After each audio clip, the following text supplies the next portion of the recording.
नीतीश कुमार ने इस्तीफा दिया तो बीजेपी ने लगे हाथ मौका लपक लिया। महज 3.5 घंटे के भीतर ही बिहार का सियासी तापमान तेजी से बदला और बीजेपी ने नीतीश कुमार को बिना शर्त समर्थन का ऐलान कर दिया। लेकिन ऐलान से पहले बयानबाजी और बैठकों का दौर पटना से लेकर दिल्ली तक जारी रहा।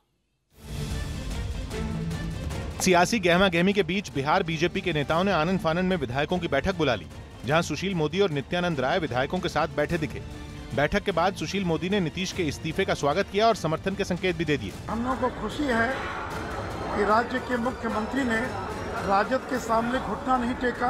भारतीय जनता पार्टी मध्यवादी चुनाव के पक्ष में नहीं है। इसी बीच खुद प्रधानमंत्री मोदी ने ट्वीट कर नीतीश कुमार के कड़े फैसले के लिए उन्हें बधाई दी। पीएम ने लिखा कि भ्रष्टाचार के खिलाफ लड़ाई में जुड़ने के लिए नीतीश कुमार जी को बहुत बहुत बधाई। 125 करोड़ नागरिक ईमानदारी का स्वागत और समर्थन कर रहे हैं। पटना में चल रही गतिविधियों के अलावा दिल्ली में भी बीजेपी दफ्तर पर हलचल तेज हो गई, जहां बीजेपी संसदीय दल की बैठक बुलाई गई, जिसमें बिहार के हालात पर चर्चा की गई।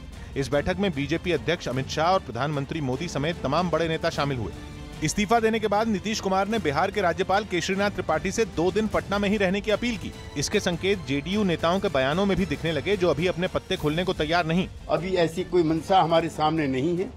हम उन कारणों को जनता को बताने का प्रयास कर रहे हैं कि हम कहीं गलत नहीं थे। वहीं जेडीयू के कई नेताओं ने नीतीश कुमार के इस फैसले के लिए उनकी जमकर तारीफ की। भारतीय राजनीति में वह नैतिक राजनीति करने वाले एकमात्र चमकते चेहरा के रूप में इस प्रकरण के बाद और साफ दिखाई दे रहे हैं। जेडीयू के नेताओं ने गठबंधन टूटने का ठीकरा लालू के अड़ियल रवैये पर फोड़ा।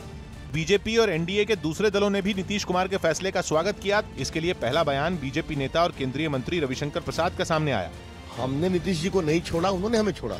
हमें नीतीश जी के अगले कदम का इंतजार करना चाहिए। तो एलजेपी नेता चिराग पासवान ने भी नीतीश के फैसले का समर्थन किया। तो हम लोग को इस बात का अंदाजा था कि लालू जी के साथ मिलकर और खासतौर पे ऐसे लोगों का उनके साथ मिलकर काम करना असंभव है जो कहीं ना कहीं विकास की सोच रखते हैं। नीतीश कुमार के इस्तीफे के साथ ही सियासी जोड़तोड़ का दौर भी तेज हो गया है।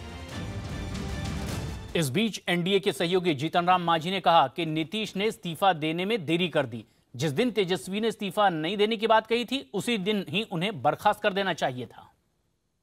जिस दिन तेजस्वी प्रसाद ने कहा कि हम इस्तीफा नहीं देंगे, दूसरा दिन लेजिस्लेटिव पार्टी ने कहा कि हम तेजस्वी इस्तीफा नहीं दें, और अंतोदगत्वा लालू यादव ने कह दिया कि इस्तीफा नहीं होगी, उसी दिन इनको या तो उनको तेजस्वी को बर्खास्त करना चाहिए था, और अगर उतना दम इनमें नहीं था तो जो काम आज किए उसी दिन इनको कर देना चाहिए था, 1 सप्ताह पहले।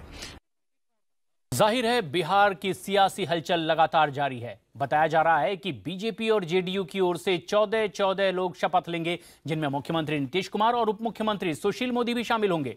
खबरों के मुताबिक गुरुवार शाम 5 बजे नीतीश शपथ ग्रहण करेंगे। इसके साथ ही 20 महीने के तलाक के बाद एक बार फिर जेडीयू और बीजेपी एक ही गाड़ी पर सवार नजर आएंगे। यानी बिहार में फिर कमल पर सवार है नीतीश कुमार है। एक बार फिर आपको बता दें कि कैसे सिर्फ 3 घंटे में ही बिहार में महागठबंधन का खात्मा हो गया। बिहार का यह हाई वोल्टेज सियासी ड्रामा शाम को शुरू हुआ, जब 6 बजे जेडीयू विधायक दल की बैठक के बीच से खबर आई कि नीतीश इस्तीफा दे सकते हैं, और ठीक 6 बजे नीतीश कुमार ने राजभवन पहुंचकर मुख्यमंत्री के पद से इस्तीफा दे दिया और गठबंधन टूटने के लिए लालू यादव पर ठीकरा फोड़ दिया। फिर 7 बजे बीजेपी के विधायकों की बैठक शुरू हो गई, जिसमें सियासी उठापटक पर चर्चा हो रही थी।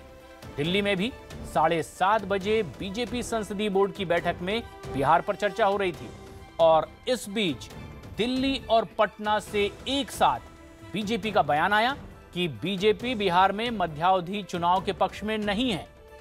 से सीधा संकेत मिला कि बीजेपी नीतीश को समर्थन दे सकती है, और 9 बजे सुशील मोदी ने ऐलान कर दिया कि बीजेपी नीतीश कुमार को सरकार बनाने के लिए समर्थन देगी।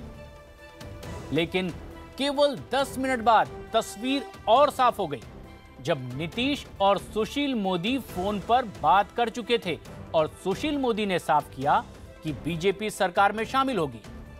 इसके बाद 9:30 बजे नीतीश कुमार के घर पर बीजेपी और जेडीयू के विधायकों का पहुंचना शुरू हो गया, और सुशील मोदी ने दावा किया कि समर्थन देने की सारी औपचारिकताएं पूरी कर ली गई। सरकार की रूपरेखा पर चर्चा विधायक दल की बैठक में होगी। न्यूज़ 18 इंडिया पर खबरों का यह सिलसिला लगातार जारी है। महोदय से मिलकर त्याग पत्र सौंपा। ये हमारे अंतरात्मा की आवाज है। हमने कई बार सोचा की अपेक्षा होती है कि साहब हम संकट में तो मेरी रक्षा करो।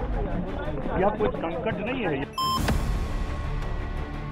कि अगर कोई अब रास्ता नहीं है तो खुद ही नमस्कार करो, खुद ही वो जगह त्यागो।